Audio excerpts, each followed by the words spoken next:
శ్రీ లక్ష్మీ నరసింహస్వామి దేవాలయం నాచారంగుట్ట. నాచారం వెళ్తే గాచారం పోతుందట. శ్రీ మహావిష్ణువు 4వ అవతారం నరసింహ అవతారం. ఆ నరసింహస్వామి తన భక్తులను రక్షించి వారి కోరికలను నెరవేర్చడానికి స్వయంభుగా ఎన్నో దేవాలయాల్లో వెలిచారు. అలాంటిదే ఒక క్షేత్రం, శ్రీ మహిమాన్విత క్షేత్రం. నరసింహస్వామి వెలిచినటువంటి నాచారంగుట్ట గుహలో వెలిచిన శ్రీ లక్ష్మీ నరసింహస్వామి వారి క్షేత్రం. ఈ దేవాలయం తెలంగాణలోని సిద్దిపేట జిల్లా వర్గల్ మండలంలోని నాచారంగుట్ట మీద వెలిసింది. ఆలయానికి సుమారు 600 సంవత్సరాల చరిత్ర ఉంది. హైదరాబాద్ నుండి 50 కిలోమీటర్లు, గజ్వేల్ నుండి 18, తూఫ్రాన్ నుండి 6 కిలోమీటర్ల దూరంలో ఉంటుంది. తూఫ్రాన్, గజ్వేల్ నుండి డైరెక్ట్ బస్ కనెక్టివిటీ ఉంది. సమీపంలో రైల్వే స్టేషన్లు మనోహరాబాద్, బ్రాహ్మణపల్లి. హరిద్రా నది తీరంలో వెలిసిన ఈ దేవాలయ చరిత్రను చూసినట్లయితే ఈ దేవాలయంలో స్వామివారు స్వయంభూమూర్తి, పక్కనే లక్ష్మీదేవి అమ్మవారు వెలిశారు. నాచారం అనే భక్తుడి పేరు మీద ఈ ప్రాంతాన్ని నాచారంగుట్టగా పిలుస్తారు. నారదుడు ఇక్కడ తపస్సు చేశాడట.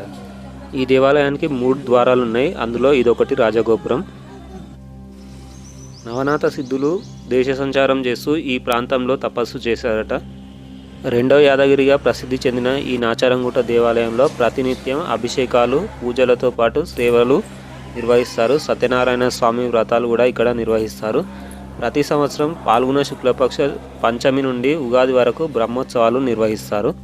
ఈ క్షేత్రంలో ప్రధాన దైవం శ్రీ లక్ష్మీ నరసింహస్వామి వారితో పాటు పలు ఉప ఆలయాలు ఉన్నాయి. అందులో సీతారామచంద్ర స్వామి దేవాలయం, శివాలయం, కాలభైరవ స్వామి దేవాలయం, అదేవిధంగా దత్తాత్రేయ స్వామి వార్ల దేవాలయంతో పాటు నవగ్రహాలయాలు కూడా మనం ఇక్కడ దర్శించుకోవచ్చు.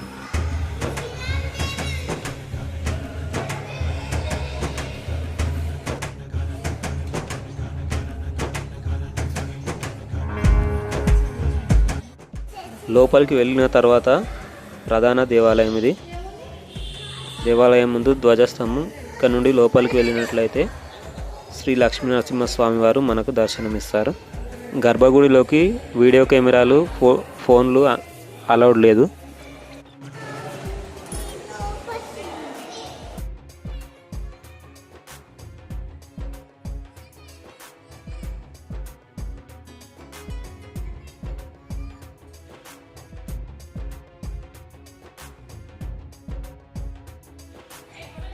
ప్రధాన దేవాలయం దాటి బయటకు వచ్చిన తర్వాత కొద్దిగా మెట్లెక్కి పైకి ఎక్కిన తర్వాత కొండల మధ్య గోపురం చాలా అందంగా కనిపిస్తుంది. అదేవిధంగా పక్కనే దత్తాత్రేయ స్వామివారి దేవాలయాన్ని కూడా మనం దర్శించుకోవచ్చు.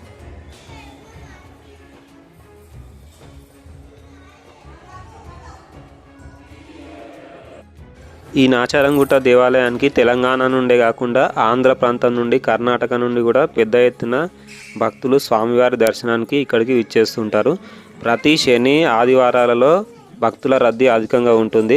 స్వామివారిని దర్శించుకోవడం వల్ల ఏమైనా గ్రహ బాధలు, ఇతి బాధలు ఉన్నట్లయితే తొలగిపోతాయని ఇక్కడికి వచ్చే భక్తుల నమ్మకం. ఇక్కడ ప్రతిరోజు కొంత పరిమిత సంఖ్యలో అన్నదానాన్ని నిర్వహిస్తారు.